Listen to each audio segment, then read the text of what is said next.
A Abramilho elegeu recentemente a nova diretoria para o triênio 2024-2027. Junto à mudança da diretoria, né, a entidade também passa a representar os produtores de sorgo do país. Quem conversa comigo agora ao vivo é o Paulo Bertolini, o novo presidente da associação. Boa tarde, Paulo. Prazer aqui revê-lo. Seja bem-vindo ao Mercado e Companhia.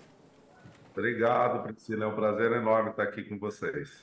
Olha, eu queria começar a nossa entrevista perguntando, né, quais são os principais objetivos, né, da sua gestão como o novo presidente da Abramilho. E, claro, a gente não pode deixar de mencionar quais as medidas que a entidade enxerga para poder auxiliar toda essa situação do Rio Grande do Sul, que a gente está todos, né, muito consternados com os nossos produtores gaúchos também, com toda a população de lá, que vai ter que reconstruir grande parte do estado. Seja muito bem-vindo mais uma vez. Obrigado. Priscila, realmente o que acontece hoje no Rio Grande do Sul, né, com a população de uma forma geral, com perda de vidas, é muito triste. E para os agricultores e pecuaristas gaúchos, com bastante perda, muito prejuízo, a gente espera uma ação muito rápida naquilo que for possível, né? Entre elas, perdão de dívida, prorrogação de algumas dívidas, muito maquinário foi perdido, muitos animais morreram em função da inundação. Então, a gente precisa retomar a produção gaúcha, né? Os gaúchos, a gente deve muito para os gaúchos, né? O povo gaúcho desbravou a agricultura brasileira, né? Abriu regiões inteiras, tem uma contribuição muito grande para a agropecuária brasileira e o Brasil precisa que os gaúchos voltem ao seu estado inicial, antes dessa crise das inundações, a produzir. Então, a gente espera que os entes públicos consigam dar esse suporte, não só para a população, obviamente, de uma forma geral, mas também em especial aos produtores agropecuários que giram a economia do Rio Grande do Sul. Né, no segundo congresso da Abramilho, ontem em Brasília, realizado, que busca justamente discutir os gargalos da produção, encontrar, inclusive, soluções também, porque a gente sabe, né, que o grão ele tem muito valor agregado. Milho também, além de ser proteína vegetal, é proteína animal. Milho é energia, é biocombustível. Então, eu queria que você falasse um pouco sobre, né, também o que foi discutido e o que vocês enxergam como soluções aí na sua gestão. Então, Priscila, a Abramillo ela foi fundada em 2007. Naquela época, foi logo no começo onde a gente teve acesso à biotecnologia. Ainda a gente não tinha uma segurança do fornecimento de milho abastecido pelo próprio país.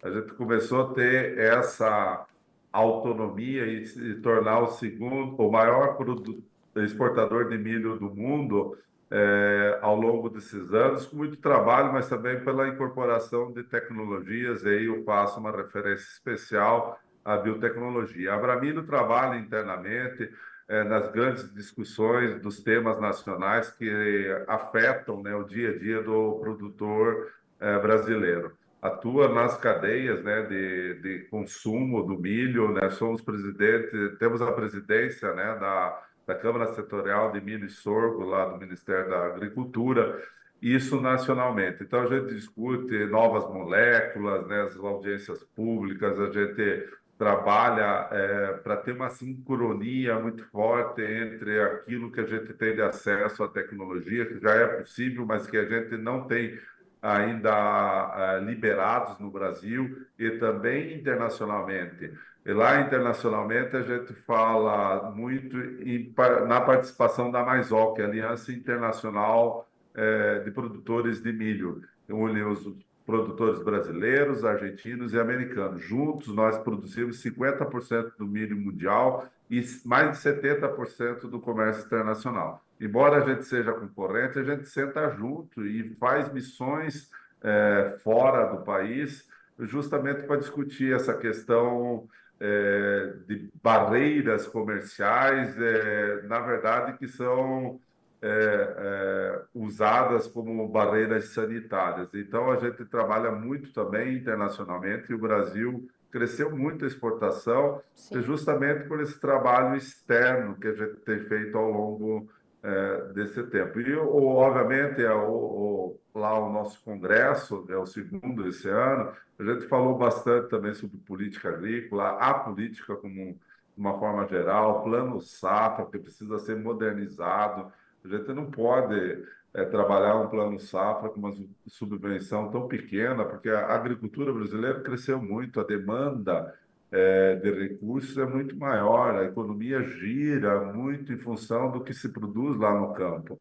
Falamos também com os adidos, tivemos uma parte bastante interessante, onde entraram os adidos agrícolas da China, da Europa e da África, dando o ponto de vista deles. Essas pessoas, esses adidos agrícolas que estão vinculados ao Ministério da Agricultura, fazem um papel fenomenal na ajuda para a venda dos nossos produtos lá fora. Sim, Falamos muito sobre mercado, segurança alimentar sim. também, a questão tecnológica, os desafios, justamente todas as barreiras, né, para acesso às novas moléculas, acesso aos nossos eventos, novos eventos de biotecnologia, edição gênica, são coisas modernas que trazem para a agricultura uma agricultura mais eficiente, com menos Perfeito. impacto ambiental, com menos custo. Então, são uma vantagem enorme a utilização dessas tecnologias. Então, a gente luta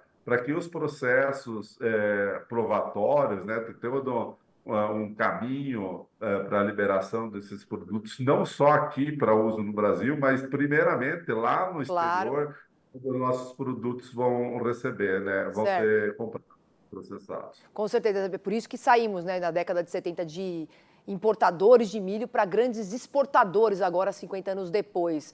Eu queria que você... 2005, É, pô, 2005 teve importação de milho. é.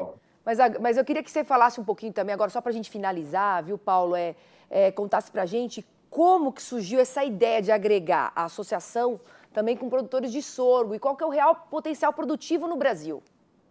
Então, o sorgo já é plantado em 1,5 milhão de hectares no Brasil, 4,5 milhões de toneladas são plantadas, e essa cultura estava mais ou menos abandonada, ou vamos dizer, sem que nenhuma instituição nacional pudesse defender seus interesses, né? Os agricultores que produzem sorgo são os mesmos que produzem milho, né? Então, a nossa ideia foi incorporar e defender as mesmas, ter as mesmas bandeiras que a gente tem hoje para a defesa dos produtores de milho, também para os produtores de sorgo.